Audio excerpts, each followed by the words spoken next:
ہندوستان میں ایک ایسا دور آیا ہے جو ہمارے علم میں اس سے پہلے کبھی نہیں آیا. دور اکبری کو کسی قدر مشابہت ہے، لیکن دور اکبری بھی اس درجے میں خطرناک نہیں تھا جتنا یہ دور ہے جو اب چل رہا ہے.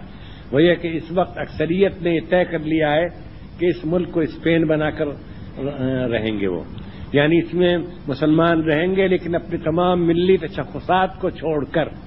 وہ یعنی ابھی زبان پر یہ بات نہیں آئی لیکن ہمیں معلوم ہے، ہمیں ایسے لوگوں سے ملنا ہوتا ہے کہ اذانیں بھی زور سے نہ ہوں. لاؤڈ اسپیکر تو خیر الگ چیز ہے، وہ کوئی مصنون چیز نہیں. اذانیں بھی زور سے نہ ہوں. مسجدوں کی کثرت بھی اور مسجدوں کا جائے وقوع بھی اور مسجدوں کا وجود بھی خطرے میں ہے. اور بابری مسجد کے ساتھ جو واقعہ پیش آیا اس نے اس کے راستہ کھول دیا ہے.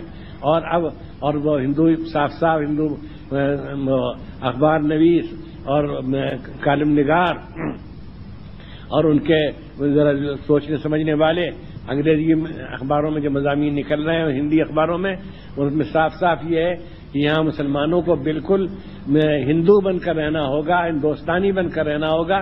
یہاں مسلمان بن کر رہنے کی گنجائش اب نہیں ہوگی. وہ لباس میں، صورت شکل میں اور زبان میں اور رسم الخط میں اور تہذیب میں، سب میں ان تمام امتیازی خصوصیات سے دستبردار ہو جائیں جن سے یہ معلوم ہوتا ہے اور دور سے کہ یہ مسلمان ہے، یہ کہا جائے کہ یہ مسلمان ہے.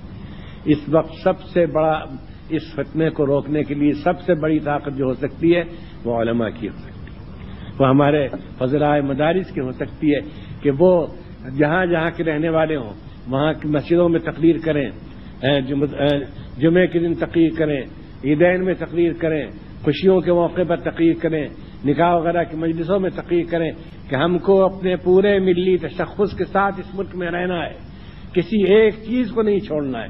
ہم اس کے لیے بھی تیار نہیں کہ ہمارا پائچہ ٹخنے سے نیچے ہو. ہم اس کے لیے تیار نہیں کہ ہم اپنی داڑھی کو ایسا کر لیں کہ وہ سمجھا جائے کہ بس میں اتفاقاً کچھ بال اگائے ہیں. نہیں، کچھ نہیں. ہم بالکل شریعت پر عمل کریں گے اور شریعت کے ساتھ رہیں گے اور ہمارا نظام تعلیم وہی رہے گا. ہم اپنے بچوں کو توحید کی تعلیم دیں گے، دینیات پڑھائیں گے، اردو سے واقف بنائیں گے، اردو رسم الخط کو زندہ رکھیں گے. یہ سب سے بڑی ذمہ داری آپ پر عائد ہوتی ہے اور آپ ہی سب سے بہتر طریقے پر اس ذمہ داری کو ادا کر سکتے ہیں. اس لیے یہ بات بھی سن لیجئے اور دل پر لکھ لیجئے کہ اس وقت کا سب سے بڑا فتنہ جو ہے وہ ہے یہی متحدہ کلچر اور ملی تشخص سے دستبردار ہونا. اور افسوس کی بات یہ کہ ہمارے دینی حلقے یا علمی حلقے کے بعض لوگ بھی جو قلم کا استعمال جانتے ہیں اور زبان سے بھی علمی زبان بات کر سکتے ہیں، وہ بھی اس کی دعوت دینے لگے ہیں کہ مسلمانوں کو کسی بات پہ اصرار نہیں کرنا چاہیے.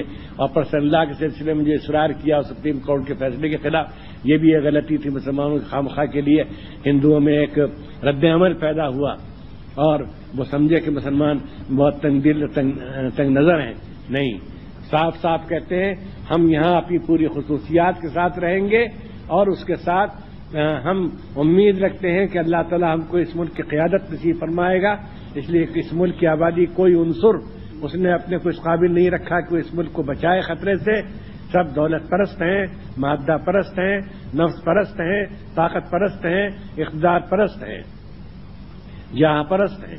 اس لیے ہم عزت کے ساتھ رہیں گے، ہم اپنے تشخصات کے ساتھ رہیں گے لیکن عزت کے ساتھ رہیں گے، سر اونچا کر کے چلیں گے. ہماری نگاہیں شرم سے جھکی ہوئی نہیں ہوں گی بلکہ ہماری نگاہیں بلند ہوں گی اور ہم سمجھیں گے کہ ہم جو کچھ کر رہے ہیں وہ صحیح ہے اور ہندوستان کا دستور اس کی اجازت دیتا ہے اور ہندوستان اسی حالت میں رہ سکتا ہے یہاں صحیح سلامت اور مامون و محفوظ اور خوشحالی اور خوشحال کہ جب اس میں ایک دوسرے کو اس کی آزادی دی جائے کہ وہ اپنے مذہب پر عمل کرے، مذہبی شاعر کا مظاہرہ کر سکے اور ان کو قائم رکھے اور اپنے ملی تشخص کو برقرار رکھے. Subscribe now and press the bell icon. Never miss an update.